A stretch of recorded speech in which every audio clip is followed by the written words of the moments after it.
పండగైనా సంబరమైనా మీ ప్రతి సెలబ్రేషన్కి only choice Vega jewellers. Exclusive bridal jewellery offers. Shop now.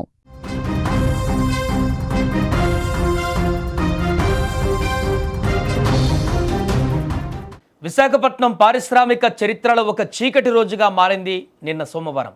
Steel ప్లాంట్లోని స్టీల్ మెటల్ షాప్ 1లో జరిగినటువంటి ఒక ఘోర ప్రమాదం 8 మంది ప్రాణాలను బలి తీసుకుంది.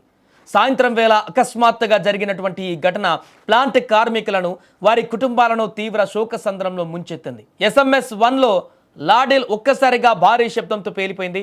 దాదాపు 1540 డిగ్రీల సెల్సియస్ వేడితో ఉన్న 150 టన్నుల హాట్ మెటల్ కార్మికులపై పడ్డంతో వారు అక్కడికక్కడే సజీవ దహనమయ్యారు. మంటలు ఎగిసిపడ్డంతో ఆ ప్రాంతం నరకాన్ని తలపించింది. CISF ఫైర్ సిబ్బంది 4 గంటల పాటు శ్రమించి మంటలను అదుపులోకి తెచ్చారు. మరో 6 కార్మికులు తీవ్ర గాయాలతో ఆసుపత్రిలో మృత్యువుతో పోరాడుతున్నారు. ఈ విషాద ఘటనపై దేశవ్యాప్తంగా దిగ్భ్రాంతి వ్యక్తమవుతోంది. రాష్ట్రపతి ద్రౌపది ముర్ము, ప్రధానమంత్రి నరేంద్ర మోదీ తన సంతాపాన్ని ప్రకటించారు. ప్రధాని జాతీయ సహాయ నిధి నుంచి మృతుల కుటుంబాలకు 2 లక్షలు, గాయపడిన వారికి 50,000 చొప్పున పరిహారం ప్రకటించారు. ముఖ్యమంత్రి చంద్రబాబు నాయుడు ఈ ప్రమాదంపైన తీవ్ర ఆవేదన వ్యక్తం చేశారు. డిప్యూటీ సీఎం పవన్ కళ్యాణ్ వెంటనే అధికారులతో మాట్లాడి సహాయక చర్యను పర్యవేక్షించారు. ఆయన నేరుగా విశాఖకు చేరుకొని బాధిత కుటుంబాలను కూడా పరామర్శించనున్నారు. ఇక కేంద్ర భారీ పరిశ్రమలు, ఉక్కు శాఖ మంత్రి HD కుమారస్వామి అర్ధరాత్రి వేళ ఘటనా స్థలానికి చేరుకున్నారు.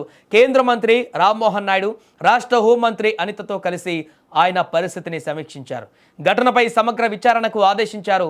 ఈ నేపథ్యంలో RINL యాజమాన్యం కీలక నిర్ణయాలు తీసుకుంది. మృతుల కుటుంబాలలో ఒక్కొక్కరికి ఉద్యోగం, 25 లక్షల పరిహారం అందజేస్తామని ప్రకటించింది. తీవ్రంగా గాయపడిన వారికి 10 లక్షల పరిహారం, పూర్తి వైద్య ఖర్చులు సంస్థే భరిస్తుందని తెలిపారు. అలాగే వారి పిల్లల చదువు బాధ్యతను స్టీల్ ప్లాంట్ చూసుకుంటుందని స్పష్టం చేసింది. ప్రమాద బాధితుల వివరాల కోసం జిల్లా కలెక్టరేట్లో ప్రత్యేక కంట్రోల్ రూమ్ ఏర్పాటు చేశారు. అదేవిధంగా కొన్ని నెంబర్స్ను కూడా మెన్షన్ చేశారు. 089125900100 ఈ నెంబర్లకు కాల్ చేసి సమాచారం తెలుసుకోవచ్చు అంటూ కూడా వివరించారు. ఇక స్టీల్ ప్లాంట్ క్వార్టర్స్లో నివాసం ఉంటున్న వారికి పదవి విరమణ తేదీ వరకు అదే గృహంలో కొనసాగేటువంటి అవకాశాన్ని కూడా కల్పిస్తున్నారు. బయట ఉన్న వారికి అర్హతను బట్టి క్వార్టర్లు కేటాయిస్తారు. ప్రమాదం జరిగిన తీరు పట్ల నిపుణులు ఆరా తీస్తున్నారు. ప్లాంట్ పనితీరులో లోపాలు ఉన్నాయా లేదా సాంకేతిక కారణాలే అన్నది విచారణలో తేలనుంది. ఒక్కసారిగా జరిగిన ఈ ప్రమాదం విశాఖ పారిశ్రామిక వర్గాలను కలవరపెడుతుంది. కార్మికుల భద్రత విషయంలో నిర్లక్ష్యం పైన ఆందోళనలు ఇప్పుడు వ్యక్తమవుతున్నాయి. ప్రభుత్వం, యాజమాన్యం కలిసి బాధితులకు అండగా ఉంటామని భరోసా ఇస్తున్నారు. క్షతగాత్రులు త్వరగా కోలుకోవాలని యావత్ రాష్ట్రం కూడా కోరుకుంటుంది. ఏదేమైనా కూడా ఊహించని ఈ ప్రమాదం విశాఖ స్టీల్ ప్లాంట్లో ఒక్కసారిగా భీతావహ వాతావరణాన్ని క్రియేట్ చేసింది. నిన్న రాత్రి సాయంత్రం జరిగినటువంటి ఈ పెను ప్రమాద తాలూకు దృశ్యాలు ఒక్కొక్కటిగా బయటకు వస్తున్నాయి. దాంట్లో 1500 డిగ్రీలకు పైగా వేడితో ఉన్నటువంటి లిక్విడ్ మెటల్ మీద పడితే ఎంత దారుణంగా ఉంటుందో ఊహిస్తేనే భయంకరంగా మారినటువంటి సన్నివేశాలు మనకు కనిపిస్తున్నాయి. ఏదేమైనా ప్రస్తుతం అక్కడ అధికార యంత్రాంగం అంతా కూడా అక్కడే నిమగ్నమైంది. సహాయక చర్యలను నిన్న సాయంత్రం నుంచి కూడా నిరాటంకంగా కొనసాగిస్తున్నారు. ఎవరికి గాయపడ్డటువంటి వారికి మెరుగైనటువంటి వైద్యం అందించేందుకు ఆసుపత్రులకు తరలించారు. వారికి అధికారులకు ఇప్పటికే ప్రభుత్వం నుంచి కూడా ఆదేశాలు వెళ్ళాయి. మెరుగైన చికిత్స అందించాలంటూ కూడా ఆదేశాలు అయితే వెళ్ళినటువంటి సందర్భంలో ప్రస్తుతం ఈ ఘటన ఒక్కసారిగా సంచలనంగా మారింది. చనిపోయిన కుటుంబాలు ఉన్నాయో వారి యొక్క బాధ వర్ణనాతీతం అనేటువంటి విషయాన్ని కూడా మనందరూ కూడా గ్రహించాలి. వారి కుటుంబాలకు అన్నిటికీ కూడా అందరికీ కూడా ఒక భరోసా ఇచ్చేటువంటి విషయంలో వారి కుటుంబం భవిష్యత్తు సంబంధించినటువంటి విషయాల్లో తప్పనిసరిగా యాజమాన్యం బాధ్యత తీసుకుంటుంది అనేటువంటి విషయాన్ని కూడా ఈ సందర్భంగా చెప్తున్నాను. దాదాపు దీన్ని నడిపించడం అసాధ్యం అనుకున్నటువంటి సమయంలో నరేంద్ర మోడీ గారి నాయకత్వంలో ఉన్నటువంటి ప్రభుత్వం,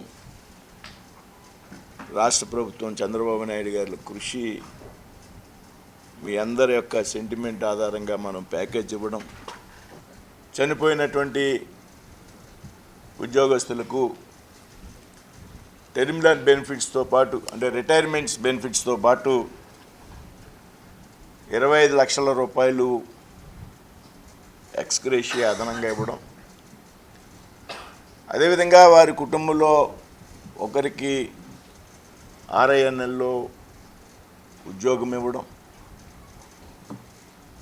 అదేవిధంగా వారి బిడ్డల భవిష్యత్తు చదువుకు సంబంధించి ఎంతమంది పిల్లలు ఉన్నా కానీ వారి చదువు విషయంలో బాధ్యత తీసుకోవడం, వారికి గృహ వసతి కల్పించడం. ఏదైతే క్వార్టర్స్లో ఉన్నటువంటి వ్యక్తులు ఉన్నారో వారు క్వార్టర్స్లో కంటిన్యూ అయ్యే విధంగా, క్వార్టర్స్లో లేని కుటుంబాలు కూడా క్వార్టర్స్లో అవకాశం వసతి కల్పించడం ద్వారా వారి కుటుంబం యొక్క యోగక్షేమాల విషయంలో యాజమాన్యం పూర్తి బాధ్యత తీసుకుంటుందనేటువంటి విషయాన్ని కూడా